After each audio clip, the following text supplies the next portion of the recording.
Salut les Mogwai, c'est le Gremlins. Ça fait un bout de temps que j'ai pas utilisé ce format-là, mais je vous ressors un vieux format et on va lire des threads Reddit comme à l'ancienne, sauf que cette fois-ci, je vous les raconte directement. La première histoire, elle est spéciale. Elle est vraiment spéciale. Je m'aide avec une petite note. Ok, donc le gars, en fait, est en examen final de biologie humaine, et il travaille avec des cadavres. Il a des parties du corps, mais qui sont coupées, donc seules, par exemple un morceau de doigt, un morceau de coude, etc. Le but du jeu, ça va être de trouver et d'identifier chaque élément à quoi ça correspond. En regardant chaque détail, les veines, etc. C'est comme ça qu'il doit le trouver. Mais sur un cadavre, donc c'est d'autant plus difficile parce que c'est plutôt mat, brun, donc c'est un travail qui est plus difficile à faire que sur un corps humain qui est énergique et qui est avec du sang dedans, quoi. Et en gros, ce qui va se passer, c'est qu'il a 40 éléments à trouver, et donc il peut passer le temps qu'il veut et les faire dans l'ordre et dans le sens qu'il veut, puis il a 20 minutes additionnelles à la fin, où il peut revenir sur un ou plusieurs éléments où il a pas réussi à identifier, en gros pour avoir une seconde chance, essayer de comprendre de quoi il s'agit. Donc, l'examen démarre, il fait ses 40, et il y en a un, impossible de savoir ce que c'est. Vraiment impossible. Il se dit, bon bah, il enchaîne, il va utiliser les 20 minutes qui restent pour se concentrer dessus. Et donc pendant 20 minutes, il va le fixer, l'analyser, ne pas bouger, réfléchir, le regarder sur tous les angles. Vraiment, il va essayer de comprendre de quoi il s'agit. Et malheureusement pour lui, il arrive toujours pas à identifier ce que c'est. Et en fait, à la fin de l'examen, du coup, il sort, il en profite pour demander aux autres ce que c'était et comment il s'en était sorti. Et les gens le regardent en mode, bah, en fait, on a trouvé ça ultra chelou que tu regardes un pénis pendant 20 minutes. On s'est bien rendu compte que tu savais pas ce que c'était et que t'en avais probablement jamais vu, tu vois. C'est malaisant, c'est extrêmement malaisant. Il n'y a aucune autre explication. Apparemment, un pénis mort serait différent d'un pénis vivant. Ce sera la conclusion. Deuxième histoire. Là, c'est l'histoire d'un gars qui l'a écrit récemment, mais à l'époque où ça s'est passé, il avait 11 ans. Et ça s'est passé dans les années 2000. Il était chez lui, posé tranquillement, il était en train de faire ses devoirs. Pendant qu'il faisait ses devoirs et qu'il était en train d'écrire et de dessiner en parallèle, enfin il faisait les deux, en fait, il utilisait un crayon à papier un peu particulier, un crayon à papier numéro 2, ou enfin voilà. Et il y a une question qui lui est venue à l'esprit à ce moment-là, et il s'est dit, tiens, c'est bizarre, pourquoi est-ce qu'à l'école on n'utilise que le crayon à papier numéro 2 ? Est-ce que du coup il y en a d'autres ? Est-ce qu'il y a un numéro 3 ? Est-ce qu'il y a un numéro 1 ? Voilà. Petite question à la con qui lui a popé dans l'esprit parce que bah forcément il a le numéro 2, il se demande comment en arriver au numéro 2. Et là du coup il se dit, à qui est-ce que je peux poser la question pour avoir la réponse à cette question d'ordre capital ? Il réfléchit, et oui, je vais le demander à mon père, ça me paraît être une très bonne idée. Donc là il descend dans le salon, son père est en train de regarder une émission télé, il arrive tout doucement près de lui, et il lui demande « Excuse-moi papa, est-ce que je peux te poser une question ? J'ai vraiment une question importante à te poser. » Et là, le père, il stresse un peu, il se dit, parce qu'il est en plein milieu de l'émission, il peut pas le mettre sur pause, hein, du coup, il lui dit, bon bah, ok, enfin, ça le surprend.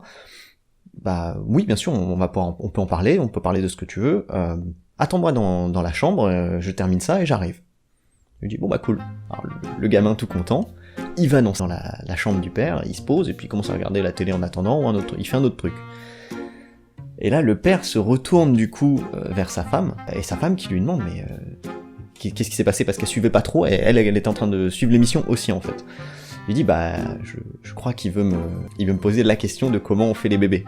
Pendant un quart d'heure, 20 minutes, ils se mettent d'accord, et ils se concertent sur ce qu'ils vont expliquer à leur gamin, tout simplement, pour l'éduquer sur la chose. Le père est en sueur, tu vois, vraiment, en PLS. Il rentre du coup dans la chambre, il rentre dans la chambre du gamin, enfin, il rentre dans sa chambre du coup, là où est le gamin, et là du coup le gamin le regarde, il dit bah voilà, j'ai une grande question, il y a tel crayon, il y a des crayons numéro 2 à l'école, est-ce qu'il existe d'autres crayons ?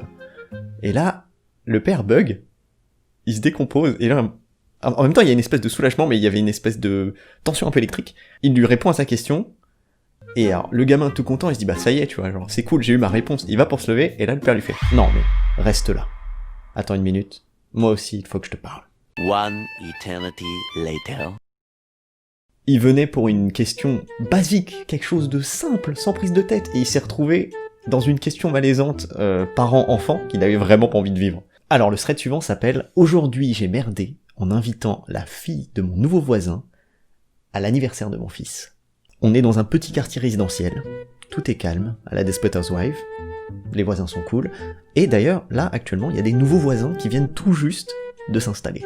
En gros, il s'est passé plusieurs semaines, ils se sont croisés mutuellement, mais ils ont jamais eu l'occasion de se parler et d'en apprendre plus et de se découvrir. Et du coup, la maman se dit, bah tiens, comme ça va être l'anniversaire de mon fils, je vais leur proposer de venir, comme ça, on va pouvoir en profiter pour apprendre à se connaître, tout simplement. Du coup, elle se rend devant la maison des nouveaux voisins, elle toque à la porte, et là, le mari ouvre. Ils s'échangent des salutations de banalité, et elle lui explique, voilà, demain c'est l'anniversaire de mon fils, est-ce que ça vous dirait de venir? Comme ça, ce serait l'occasion pour votre fille de rencontrer les nouveaux voisins, de faire ami-ami, et de jouer tous ensemble entre jeunes.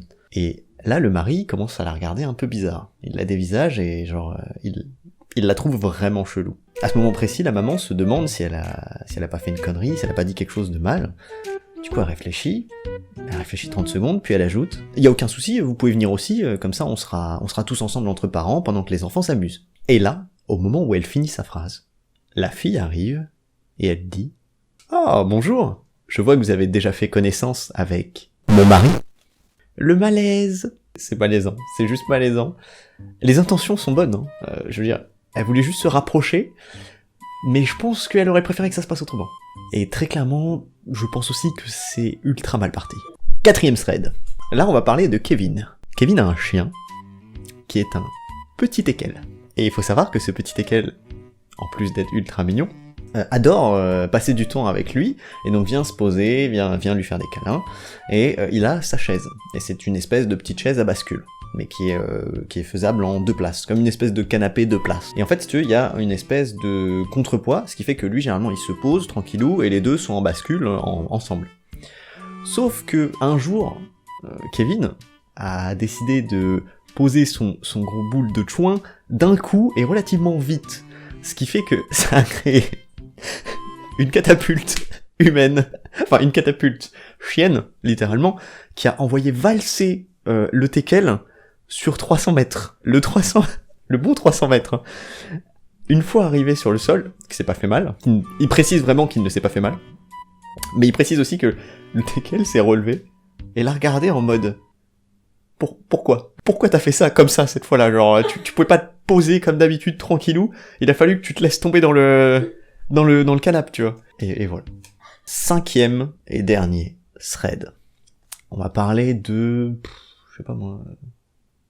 On va parler de Victor. Victor est un jeune de 19 ans, et au moment où il écrit ça, il en a 26. Donc c'est un vieux souvenir d'enfance. Nous sommes le lundi matin. Le lundi matin, juste avant le boulot, du coup il est en train de se préparer, il est en train de se faire beau, il est dans sa salle de bain, il est en train de préparer sa petite barbe, il se met de l'eau pour se rafraîchir, il se réveille. Une matinée, somme toute, basique, classique. Il faut savoir que la veille, il a été chez le dentiste, et le dentiste lui a recommandé un nouveau dentifrice particulier, du coup il l'a pris, avec une nouvelle brosse à dents, et il s'est dit, bah, je vais suivre les conseils de mon dentiste, comme je veux avoir des belles dents et un beau sourire, on va l'essayer aujourd'hui. On est le matin, c'est parti, il n'y a aucune raison pour que ça se passe mal. Absolument aucune. Donc il décide donc de presser sur son dentifrice pour le mettre sur sa brosse à dents, sauf que en appuyant, il a créé une espèce de projection qui fait qu'il y a un morceau du dentifrice qui arrivait pile au niveau de son œil. À ce moment-là, il a la possibilité de s'en sortir. Sauf que ce qui va se passer, c'est que machinalement, il va essayer de l'enlever avec le doigt, et il va l'étaler encore plus sur son œil. Ce qui fait que ça va rentrer au niveau vraiment pile à l'intérieur là, juste en dessous, ça va rentrer dans l'œil, et ça va commencer à le brûler.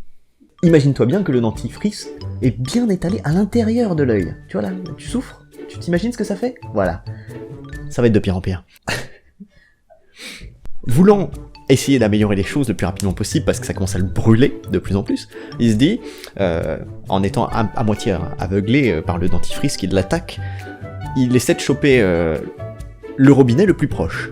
Il le chope, il met sa tête en dessous, il l'active, et il l'enlève, il essaie de l'enlever avec de l'eau. Sauf que ce qu'il a oublié, c'est que son dentifrice est mentholé, et que la menthe s'active lorsque l'eau est présente, lorsque l'eau rentre en contact avec le dentifrice. Ce qui veut dire que là, actuellement, ça lui défonce sa race. Tu te dis que c'est fini? Attends la suite. Suite à la douleur qui lui brûle littéralement les yeux, il va relever sa tête d'un coup, et en fait il va frapper tellement fort son robinet, qu'il va en fait se décaper le sourcil, il va l'ouvrir à 100, et donc il s'est littéralement divisé le sourcil en deux, tellement la blessure est profonde. Et donc oui, il a un bon mélange de sang et de dentifrice qui coule dans son œil, et il essaie désespérément d'appeler sa mère pour qu'elle appelle les secours, et donc il attend, pendant que ça le brûle, hein, évidemment, il attend que les secours viennent le chercher pour l'emmener à l'hôpital. Je rappelle que le thread s'appelle Today I Fucked Up, ce qui veut dire aujourd'hui j'ai merdé, et alors là, on est en plein dedans. Petit récap rapide, il essaie d'utiliser son dentifrice, il se le fout dans l'œil, il essaie de l'enlever, il l'étale encore plus, il essaye avec de l'eau, et la menthe s'active. En voulant se relever, il s'ouvre l'arcade avec le robinet, le sang lui coule dans l'œil, et personne ne lui répond, du coup il doit patiemment attendre les secours. Quelle autre journée de merde vous voulez passer? Je pense que on a le champion des champions là. Bah voilà, du coup c'était un petit peu le top des journées de merde récemment paru sur Reddit. Comme d'habitude, si vous avez kiffé, le petit pouce bleu, l'abonnement, le partage et compagnie, vous connaissez. Vous pouvez me suivre sur les réseaux. C'était Anthony le Gremlins. Je vous fais des bisous et je vous donne rendez-vous dans la prochaine vidéo. Ciao.